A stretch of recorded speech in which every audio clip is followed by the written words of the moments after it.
फैसलाबाद के अंदर एक अफसोसनाक 15 साला मदरसे के तालिब इल्म जिसका नाम शुएब बताया जा रहा है, उसको बेदर्दी के साथ जो है वो कत्ल कर दिया गया। पहले क्या सराहियां थी कि दो साथियों की जानिब से उसको कत्ल किया गया, लेकिन हकाइक सामने आने के बाद मालूम हुआ कि मदरसे के जो कारी थे वो भी इसके अंदर मुलविस निकले। इस हवाले से आज हमारे साथ सीनियर सहाफ़ी कमरुज़्ज़मान भट्ट साहब मौजूद हैं। इनसे जानने की कोशिश करते हैं। इन्होंने इस वाक़े को रिपोर्ट भी किया है, तो इनसे जानते हैं कि असल हकाइक क्या हैं। अस्सलाम वालेकुम। वालेकुम अस्सलाम। शुरू में हकाइक सामने आ रहे थे कि शायद दो बच्चों ने हसद के नतीजे में इस बच्चे को कत्ल कर दिया, लेकिन बाद में मालूम हुआ कि कारी जो थे इस मदरसे के वो भी मुलव्वस पाए गए। तो क्या वाक़े की असल हकाइक क्या है? जी इमरान देखें, ये बेसिकली आपने जो हसद वाली बात की है ना, ये इस घिनौने जो फेल है उनका जुर्म है, उस पर पर्दा डालने के लिए वो कारी जो रफाकत है उसने ये एक ड्रामा, एक स्टोरी घड़ी थी अपनी तरफ से कि जी बच्चों पे इल्ज़ाम आयद हो। हालांकि बच्चों ने जब पुलिस 28 जून का ये वाक़या है कि वो लापता हुआ है। ये जड़ावाला के सेक्टर नंबर 237 गाफबे का वो बच्चा रहायशी था। ये दो भाई यहाँ पर दाखिल थे इस मदरसे में, जिनमें से इसका शुएब है जो जाम बहक हुआ है, कत्ल हुआ है, और इसका भाई अब्दुल्ला था।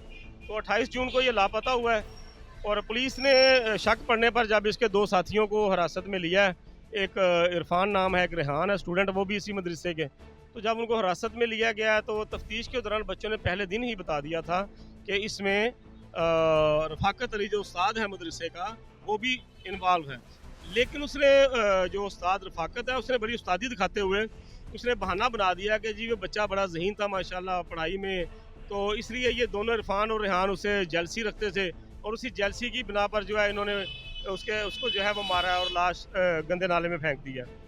तो जब इस दौरान जब वो तफ्तीश चली आगे तो तफ्तीश के दौरान पुलिस को ये मालूम होता है कि रफाकत अली जो है कारी उस्ताद है वहाँ पर, ये मदरसे के दीगर बच्चों को भी ज़्यादती का निशाना बनाता चला आ रहा है और इसको ये डर था कि ये मासूम बच्चा जो है शुएब, ये कहीं अपने वालिदैन को ना बता दे, मदरसा ना छोड़ के चला जाए, तो पोल ना खुल जाए कि ये यहाँ पर ये हरकतें हो रही हैं। तो इसने फिर जो है वो बेसिकली इसने डरा धमका कर, चूँकि ये इरफान और रेहान के साथ भी ज़्यादती कर चुका था, उनके साथ भी गलत फेल कर चुका था, तो इसने उनको तैयार करके, तो ये अभी तफ्तीश चल रही है। शायद तफ्तीश में ये भी चीज़ सामने आ जाए कि बच्चे के इनकार या मज़ाहमत पर ये उस्ताद रफाकत ने ही उसको कहीं गलत वाक़या ना मार दिया हो। ये भी तफ्तीश के दौरान मामला सामने आएंगे। लेकिन बहरहाल बच्चा वहाँ पे वो कत्ल होता है, उसको मारा जाता है बड़ी बेदर्दी के साथ और एक बोरी में कचरे की तरह डाल के साइकिल पर लाद कर जो है वो गंदे नाले में फेंक दिया जाता है। और सीसीटीवी फुटेज में भी आप देख रहे हैं कि वो ले जाई जा रही है उसकी डेड बॉडी, और उसके बाद एक तीसरा बंदा भी उन दो बच्चों के बाद वहाँ मदरसे से निकलता है।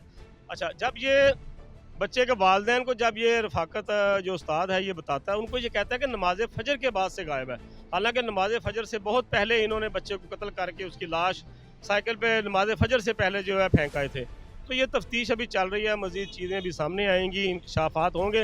अच्छा, अगर आप इनके मदरसे का थोड़ा सा आप स्ट्रक्चर देखें तो मदरसे की ये है कि नीचे मदरसा है, उसके ऊपर जो फर्स्ट फ्लोर पे है वो इसकी अपना इसने अपना बैठने का जो है इंतज़ाम किया हुआ है अपना उस्ताद जो रफाकत है, और उसके बाद सबसे जो ऊपर वाली मंजिल है वहाँ पे इसकी फैमिली बीवी बच्चे रहते हैं। बीवी बच्चों के लिए इसने बाहर से अलहदा से रास्ता चढ़ाया, सीढ़ी चढ़ाई है।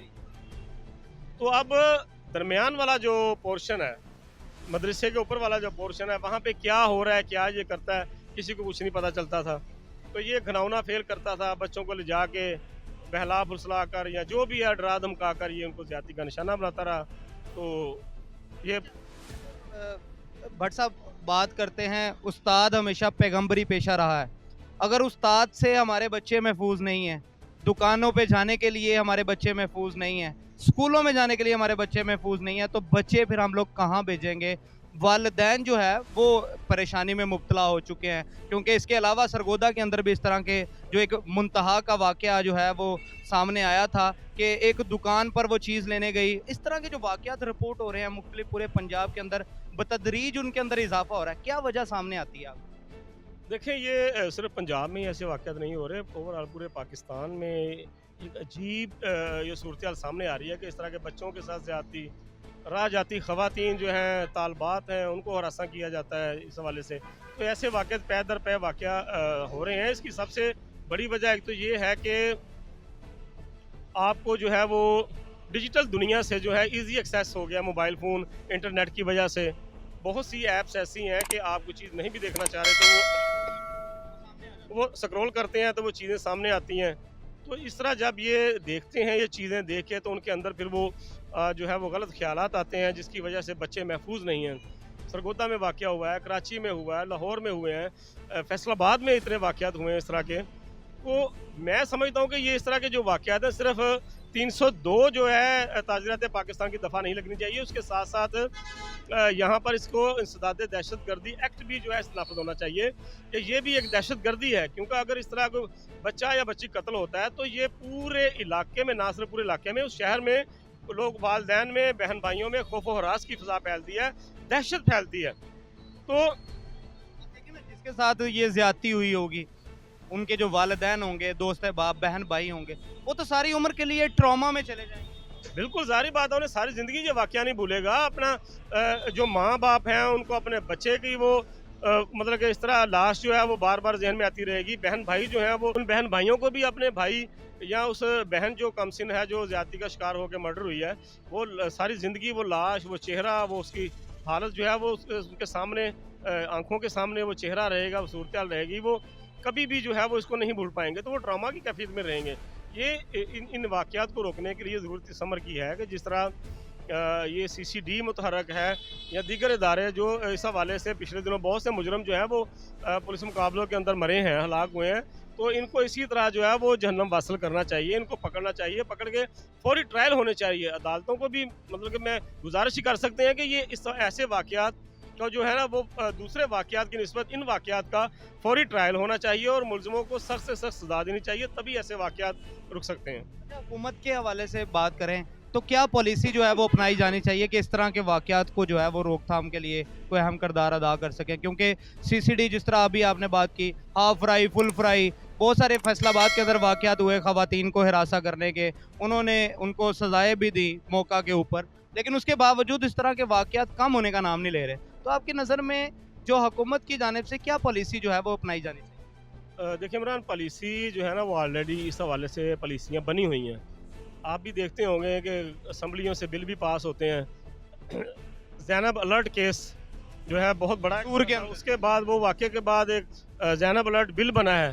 तो मैं समझता हूँ कि अगर ये जो कवानीन जो हैं असम्बलियों से पास होते हैं, पास हो जाते हैं, वाह हो जाती है, हुकूमत जो है वो दाद वसूल कर लेती है, लेकिन जब तक उन कवानीन पर अमली तौर पर जो है उनकी रूह के मुताबिक अमल दरामद नहीं होगा, उस वक़्त तक मैं नहीं समझता कि ऐसे वाक़यात रुकेंगे। क्योंकि जब भी कोई ऐसे वाक़या होता है, कोई आम अगर कोई मुलज़म हो, छोटे लेवल का हो, तो मुलज़म जो है उसको तो वो फौरी तौर पे जो है वो सज़ा मिल जाती है, जैसे भी, चाहे वो अदालत से हो या मावराए अदालत हो, वो सज़ा मिल जाती है। लेकिन अगर वो किसी बड़े घर का चश्मो चिराग है तो फिर वो कॉम्प्रोमाइज़ होना शुरू हो जाता है। पुलिस भी जो है वो उसको बचाने की जो है वो लग जाती है। तमाम इदारे जो है उसको बचाने पे लग जाते हैं और उसके लिए जो है रिलीफ ढूंढते हैं। कोई ना कोई ऐसा चोर रास्ता ढूंढा जाता है कि मुलज़म को किसी न किसी तरीके से बचाया जा सके। बहुत से वाक़यात हैं हमारे सामने। इस्लामाबाद में नूर मकदम कत्ल केस है, या कराची में ऐसे वाक़यात लाहौर में हुए हैं, तो मुलज़मान को रिलीफ मिलते रहे हैं।